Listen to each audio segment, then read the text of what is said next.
Good evening, everybody. We are live from LA School of Comedy in the heart of Westwood. It's a wacky Wednesday. I'm your host, the comedy concierge, Samantha Linderman. Thank you so much. Thank you so much. I want to keep it going for our producer tonight and the head of the Film Actors Cafe himself, Aaron McIntyre. Woo! Keep it going for Billy Ramirez. He will get all your marketing, website, anything you need. This guy's got it. The internet is real and it's not going away. So it's time we embrace it. For those of you watching and those of you in this room, I want to talk about a very special opportunity that's coming up on May 4th. It's the beginning of the LA School of Comedy's relationship with Dustin Chafin's Right Club. Dustin Chafin, you know him from SiriusXM, you know him from television, you know him right now. He's touring with Nate Bargatze, and he's going to come here with Lori Kilmartin from Conan. We have a great deal going on where we have on May 4th from 1 to 3 p.m., the Writers' Workshop. Then is it 4 to 6? Yeah. 4 to 6. You get the actors class with Aaron McIntyre. So go on our website and find out and email us at www.laschoolofcomedy.com. Not .com. Oh my God. That's crazy. That wasn't an email. That was that's why I'm not the web person. laschoolofcomedy@gmail.com. I was on autopilot. And yeah, I guess I'll tell you guys a couple jokes. I work with kids. I'm not a teacher, so don't clap. But they have to call us teachers. Like when kids see an adult that is like in charge of them, like you have to be a teacher or else it's like, I'm not your mom, I'm not your sister, I'm not a teacher, but like, please don't hit me. So I'm like a teacher. And I told them, I was like, I tell jokes. And one of them was like, can I hear one? And I was like, oh, shit. Because I couldn't think of one. That's what happens every single time I like to say somebody finds out I'm a comedian. It's never something that's like pulled out of me. I just say it. I think that's the case for probably most comics where it's like, yeah, I'm a comedian. Okay, tell me a joke. So I've started saying like, do you have $10 or something like that, where I'm like, I don't do it for free, like whatever. But it's getting pretty rough. So if anybody has a joke for me, stop. I'm going to go to the Writers' Workshop. I'm going to write a joke, a concise joke. But I love working with kids. I mean, they just have such a unique perspective on the world. You know, like I remember this was even not at this job. I was like volunteering, helping kids read. This kid, he was like 5, like English language learner. We're learning how to read. And I'm like really trying to get through to him. He's like nodding, looking down, following along with his finger. And I go like, do you understand? Like, does that make sense? And he goes, the moon's out. And I was like, no, like that's so true. That's so true. Nothing to do with what we're talking about. And that's what I love about them. I didn't even notice the moon was out. You know what I mean? I was too busy in my own world. So they really kind of bring me kind of back to earth in a beautiful way. When they insult me, I learn how I'm, perceived from the world. Like one of the little girls, she's like 4 years old, and she's like, you would look so pretty with makeup. And I was like, okay, because I used to take that personally, like, which is kind of crazy, like goes to show. But I was like, oh, really? Like, first of all, I said thank you. I thought that was funny if I said thank you. And I was like, you don't think I'm pretty now? And she was like, oh, well, you have boo-boos on your face. You have pimples. So if you get rid of your pimples and you put makeup on, you'd be so pretty. And I was like, you know what? You're right. I need to go to a dermatologist. Like, you are 100% correct. She has a skincare routine. I found that out today. We asked the kids, like, what is your nighttime routine? And I think I'm like, none of you are going to know what that means. And she's like, I know routine. My skincare. And I was like, what is skincare for a child besides Aveeno? Like Aveeno lotion because you have a rash. Like, that was my skincare. They're showering at 6 years old. I wasn't allowed in the shower. I was bathing till 15 in the backyard. No, stop. I was not allowed. No. So it's interesting because in a way it's like, yeah, they don't know how to type, but they know how to do this really fast. So that's cool. And when a child is like mean, it's usually actually very smart. Like if I give them a direction and they follow the literal word and not like what I'm saying, I'm like, you're low-key a genius. But I don't tell them that. I say, sit down. And that seems to like not work either. So we'll see. I love them. Okay, I'll tell one quick thing and then I'll get out of here. So I am a frequent passenger in the sense that I don't have a driver's license. So I'm waiting for an Uber. I'm wearing a tank top, so I was asking for it. No, I'm kidding. Stop. I hate that when it's like, well, what were you wearing? Are you a freak? You know what I'm saying? Like, people reveal that they're freaks so easily, they don't even know. I have a great freak radar. Do I listen to it? Absolutely not. But this car, like, I'm waiting on an Uber. I'm like waiting by a stop sign and like a curve. Like, it's not somewhere people would pull over. He pulls over. He's blasting like, I'm bringing sexy back. And I was like, whoa, what a fun Uber. Toupee flying. And I look at the license plate and he's like staring at me. And I was like, okay, I get it. Like, I'm going to get in the car. License plate, not the same, not my Uber. And I looked at him. I go, you're not my Uber. And he sped away at 50 miles per hour. And my coworker was like, is that sex trafficking? And I was like, in LA, it's always traffic, whatever. But it was like, wow, like, I just have that face where people think I want to just get in the car. And then yesterday I was in a Lyft. And when I see it's a woman, I'm like, oh, I'm safe. You know, everything's going to be fine. This woman was so mentally ill that it made me feel good about myself. And I felt horrible. I felt so bad. I don't know how we got on this topic. She's talking about her neighbor breaking into her apartment, taking things and putting it back. And it's like, sure, that could be happening. Why are you telling me this? She goes, she said something and then she said, in the Lord Jesus' name, amen. And then she paused like, I'm going to be like, hallelujah. You know what I'm saying? And then she goes, I don't know who you pray to. And I was like, And she goes, I was watching YouTube. I was watching my angel number videos. And it comes up, 444, somebody's breaking your apartment. And I'm like, what kind of angel videos are saying someone is breaking in your apartment? Like, that should be reported by YouTube, where somebody's like trying to get their fortune told and it's like someone's breaking your apartment. Like, that's pretty scary. Like, is that sponsored by LAPD? Like, call 911 right now for your 444 angel number. So that was scary. And she's talking about like how much she is like on a higher energy level. And she keeps saying hi, hi, hi. And I'm like, are you high right now? Like, I'm actually scared. She's one of those people, when they see something nice on the sidewalk, she wants to grab it. And she's talking about it. And then she stops the car. And she goes, oh my God, that door is so beautiful. And I was like, I need to get out. She made one Jewish comment. I kept my mouth shut. And I made it home. But I felt like being like, listen, here's my psychiatrist's phone number. He's great. But I gave her, I actually didn't, I was like, should I give her 4 stars? But what would I put? Like, there was no thing for like mental illness. It was just like, was the car clean? Yes. Did I make it safely? Yes. Was she speed? No. Like, she was fine except for the fact that like, you know, I don't know what happened.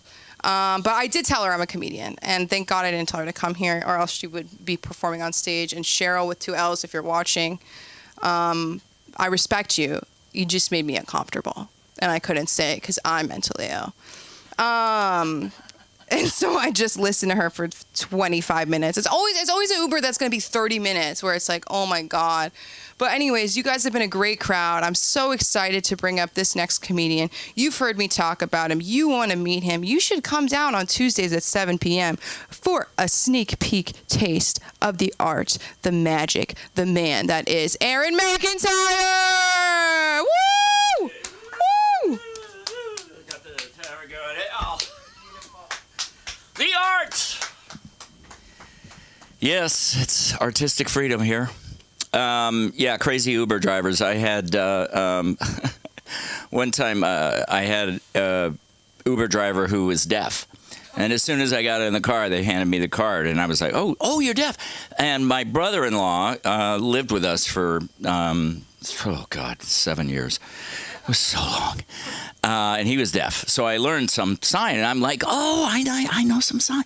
And the rest of the whole trip, I was literally watching the road because she kept going, and she's like looking back and trying to talk to me, and I was like, no, just look at the road, because I like to talk to Uber drivers, but not when they're having to communicate with their hands. It was really kind of scary. There was something else you were talking about right toward the end. What else were you talking about? You were talking about the Uber driver and crazy people. I'm insane. I'm mentally ill. Not insane. I'm not insane. But, I am bipolar. I'm going to ask everyone to raise your hand. All of you. Way in the back, I want to ask you, too. How many people are mentally ill? Yeah, ha, ha, ha. Yeah, woo, yeah, Yeah, we gotta stick together. You know what I mean? I'm bipolar, which used to be manic depressive, but then the manics and the depressives got together and they felt like we were appropriating their culture, and so they said you can't call us that. It's kind of like the pronouns we were talking about before. My pronouns are it and that. I think that just kind of makes it kind of generic. It could be anything. Really don't agree with the they. I don't agree with the they. Because that's multiple. If somebody says they are doing this, you kind of go, well, how many of them are there? I don't know. I also, you asked about who you pray to, right? I pray to Jesmadu Dashamada. It's kind of a combination of Jesus and Muhammad and Buddha. It's like, because they're all saying the same thing, basically, except for the ones who are going, kill all the Jews. Those guys are not saying the same thing. But it is kind of like two books. The Bible is kind of like two books, completely different. One is all about love and about, giving to your brother, and the other is about, your kid mouths off to you, that's what the back of your hand is for, is, no love for you. But I was thinking more about that, and what was it? There was something else about, one of the things that bothers me is how, everybody tries to appropriate from other people, right? And the thing that bothers me about the Bible is how they appropriate childbirth to the men, by saying that, God made him sleep, and then he yanked out one of his ribs, and that was woman, and that was the original thing. I really don't think that happened. I don't think God ripped out a rib, because if he did that, then men would be ripping out their ribs right and left, to make women, because, we like women, Hey, need somebody else to sleep with. And they keep going over the same thing over and over again, It's like, the burnt offering thing. It's like, if you have a cow, it shall be a male cow, and it shall be unspotted and unclean, and you will blah, blah, blah. And it goes through this whole thing about what you got to do with the cow, and then it says, and if it be a sheep, it must be a male sheep, and it must be unspotted. And it's the exact same recipe for the burnt offering, It's the same thing. I just don't know why they have to have so much repetition. Can't they just say, if it's a cow or a sheep or a this, then do this, only men cows or sheep or whatever. Which is the other thing about, Moses. Was it Moses who took no, Jacob. Which one took the kid up to the frickin' Abraham? Fucking poor Abraham, man. What a test, I mean, I never had a test like that in school, It's like, bring your kid up to the mountaintop and stab him, kill him for me. And then he gets up there, and what if that fucking angel was like, distracted for a second, Because he comes right at the end. It's like just as soon as he's about ready to kill his kid, the angel appeared and said, no, you don't have to do that. But what if the, angel was like off smoking a butt, Oh, shit. Sorry, God. Sorry. I know, but he meant well, We didn't need that kid anyway. We got lots of disciples. And, and all the tribes and all the nations, they're all, the Levites and the Levitites and the, Hittites and the Lowtites and the Shilites and they're all ites until all of a sudden somebody will come in and go, we're going to throw in a Mogadishu, and I just wondered why. I think it was kind of like trying to make themselves individuals. I'm not going to be an ite. I don't want to be an ite. And there was like 26 of them, 26 different tribes spread out on this little piece of land. And it's like, what? Why did they have to like call themselves a different nation? It wasn't a nation. It was literally a town. But I think it was the times, you know. All of the things they were doing, you know, being unclean. You know, if a woman have an issue from her and it be of flesh, then she is unclean until she got to be shut away for 7 days. And if she sits on a chair, then nobody can sit on that chair. And if they sit on that chair, then they're going to be unclean too till the even. And you know, if I were a woman in that time, I would be going fucking sitting everywhere. You know, just fucking sitting everywhere, so the men could never sit down and they'd have to stand. And then that brings up the question: is if they constantly had to stand like that, you know, would they have to learn how to shit standing up? Right? That could be the consequences. Oh, it would be terrible. Yeah. The Levites and the Hittites and the Lotites and the Shilites and the Shittites. And, I was listening to the Bible. So I've got a Bible, you know, the little Bible app, and they never fucking update it. It's the same fucking thing. I mean, they update the app so that it does more, but they don't change anything. It's the same shit. And it's, I don't know. Some of that stuff is pretty outdated, you know. I mean, I'm definitely wearing some clothing that is wool and linen. So I should be dead, right? If there's any football players out there in TV land, you know, you should be dead too because you touch pigskin. That'll do it. That's all you need. That'd be cool, you know. It's like you want to get rid of your neighbor, you know, just, you know, get some rubber gloves and pick up a football and, hey, catch! You know. And the guy would be smote because that was he was smoting. You know, God was smoting a lot. He was doing a lot of smoting.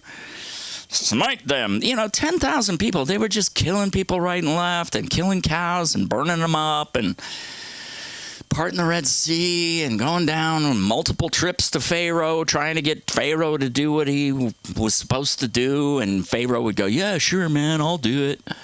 And then Moses would come up and he'd go, yeah, he said he was going to do it. And then he wouldn't do it. And then God would say, I told you he wasn't going to do it. So go down again. Tell him again that you want to set your people free. And he's going to say he's going to do it. But then you're going to come back and he's not going to do it. And then I'm going to have to send you down again. But go ahead. Go ahead. Poor Moses. Such a hard worker. And, you know, people lived to like, 600-700 years old. I think it was just because it was really fucking boring back then. And probably like a month felt like a year, you know. So it was like, that's why they were 600 and some years old. Anyway, ladies and gentlemen, find me at Aaron McIntyre, AeronMacintyre, everywhere. Instagram, Facebook, blah, blah, blah, blah, blah. And also Film Actors Cafe. Come here Tuesday nights. It's a lot of fun, man. I got some really great new scripts from the studio and from the Shining Veil. And we got some old stuff, some new stuff, all comedy scripts. We work on them. We make you better. FilmActorsCafe.com. I think that's it. I think that's all I needed to say. So, love you all. Love you both. And we'll see you. Bye. Keep it going for Aaron McIntyre, everybody. So it might be a quick night. We never knew who was going to show up. Well, I'll speak about Abraham. This is like not funny, but this is something so interesting that I've heard from my father who heard this at Temple, which is some people think that Abraham failed the test. Have you heard this? No. Because that was the last time God ever spoke directly to Abraham. After that, it was only through angels. So I find that very interesting. And this is so funny because Aaron has a funny joke about, I don't know if it's the Bible or God being like a passive-aggressive girlfriend. But it's like, so what would work with that? Now I'm giving him whatever. But it's like, God's like, do this for me, and then I'll know you love me. But it's like destroying a gift that he gave him. And that's kind of like, it's like, do you think I look fat in the dress that you bought me? Like, do you know what I mean? Like, it's so like, it's a catch-22. But catch this. I'm so excited to bring up this next comedian. He's going to wrap the show for us. Keep it going. You know him. You love him. Billy Ramirez, everybody!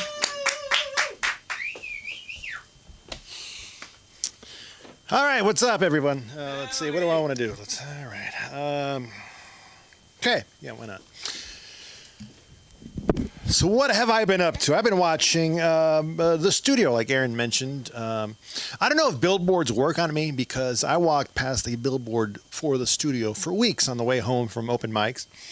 And I did not consider watching The Studio once. And then Aaron said, oh, you should check out The Studio. And now I'm fully caught up. So, but that's not true, actually. Advertisements do work on me. I saw a pretty awesome one recently on the back of a bus that might have changed my life or already potentially has ended it. So it was a very simple ad. All it said was, one line, one pill, fentanyl kills. And immediately I threw up the devil horns because it sounded so freaking awesome. I thought it was maybe advertising a band called Fentanyl, their new hit single called One Line, One Pill. You know, an AC/DC song started playing in my head, like one line, one pill, fentanyl kills. Yeah, you know. So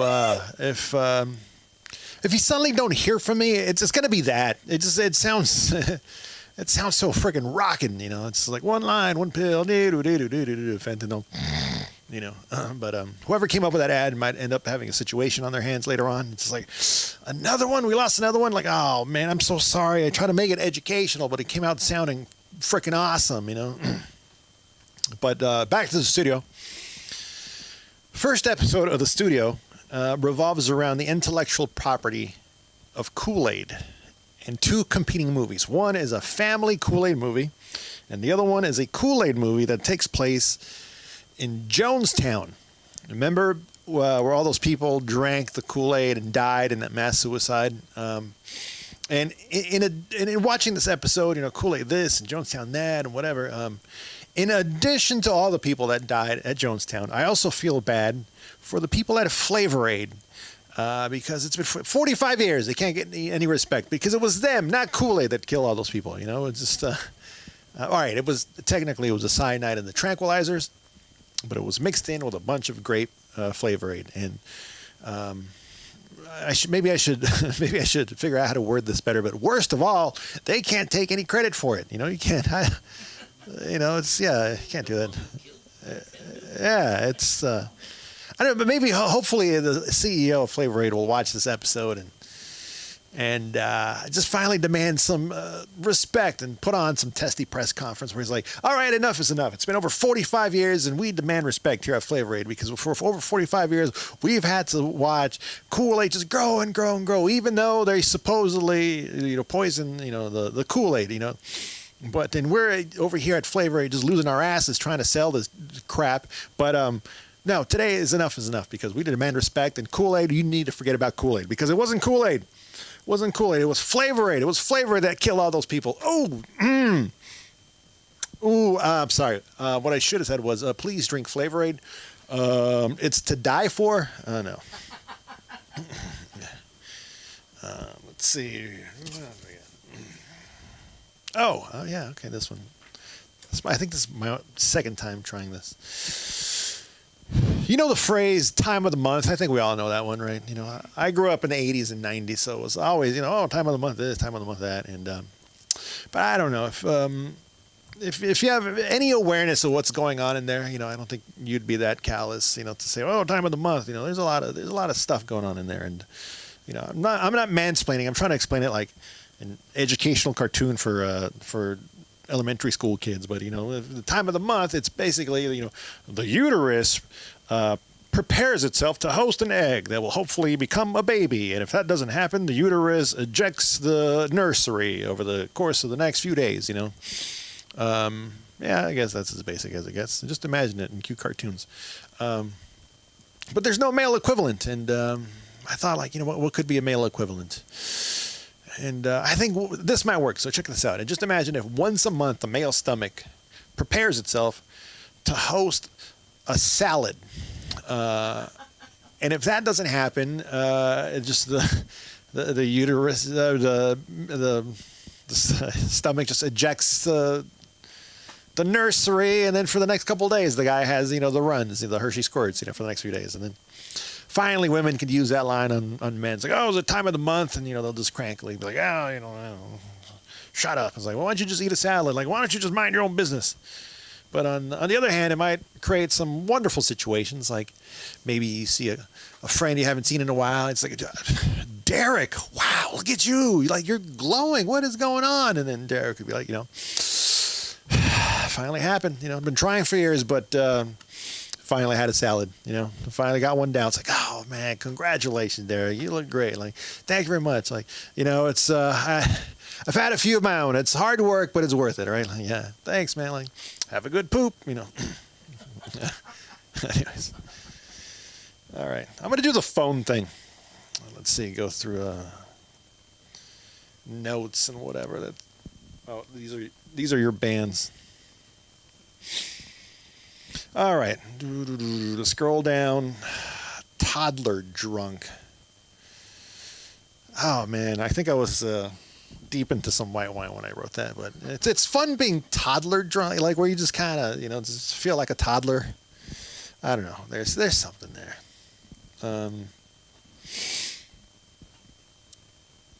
Squirrel. Yeah, I know the squirrel joke.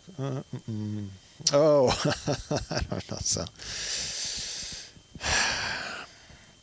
do you think the word karate is funny?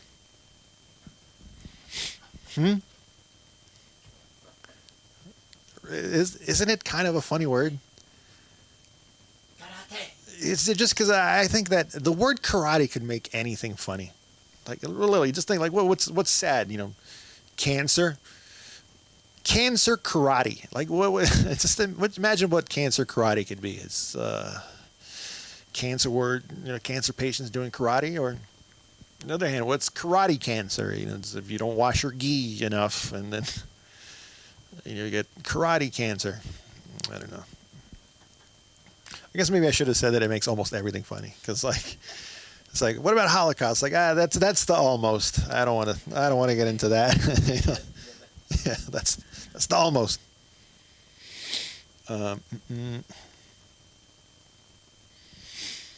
Backward wheelchair pusher. Yeah, I don't know. Those are weird. When you see someone just pushing themselves backwards on a wheelchair. Have you ever seen that? Yeah, my mother used to do it all the time. So what's the deal with that? Because I always want to stop someone and ask them, but I'm afraid that the answer is going to be stupid simple, and I'm going to feel stupid. It's like, hey, so, like, well, what's the how you're pushing yourself backwards with your legs in the wheelchair? Like, so what? The fuck? And then maybe they'll just be like, well,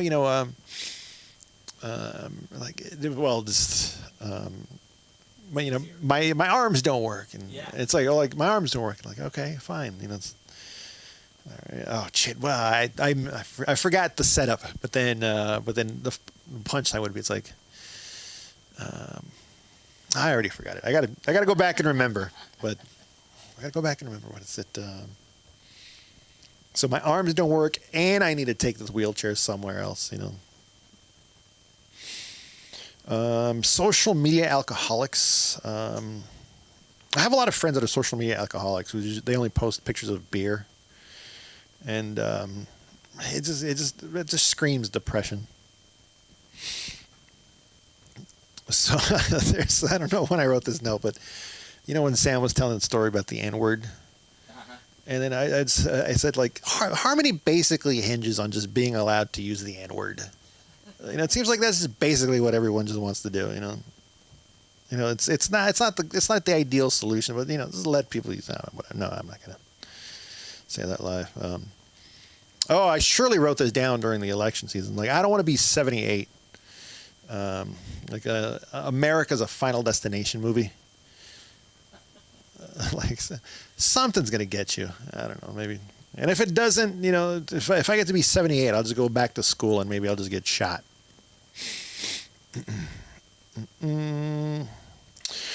I once saw on the internet somewhere, I saw a recipe where someone was cutting up keto tortilla strips to use as noodles in a supposedly pasta dish.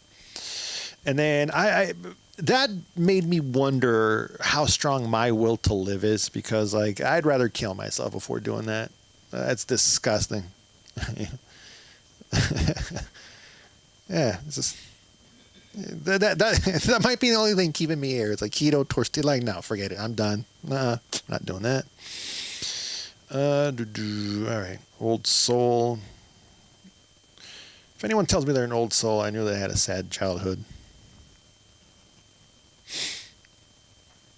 And then I don't know. Oh, so there's some. Okay, I got to figure that out. It's like any 80s kids grow up like looking at like buff hot dudes, you know? Because for me it was all like wrestlers and American Gladiators and I don't know. But bands, yeah. It's like wow. It's just anyways. I'll figure something out there. So I guess it's just time to wrap it up then. Yeah, I think you got to. All right. Do double duty, man. Thank you very much. All right, so my name's been Billy Ramirez here, your host and performer here at the LA School of Comedy. So for Aaron McIntyre, Samantha Linderman, who kicked off the show, Sunda Kronquist, who's surely watching, and for quality control, thanks for joining us here on Wacky Wednesday Open Mic. Our next show is going to be Funky Friday, same time, 7 o'clock. Sign-ups at 6:30. See you then. Adios. Ciao.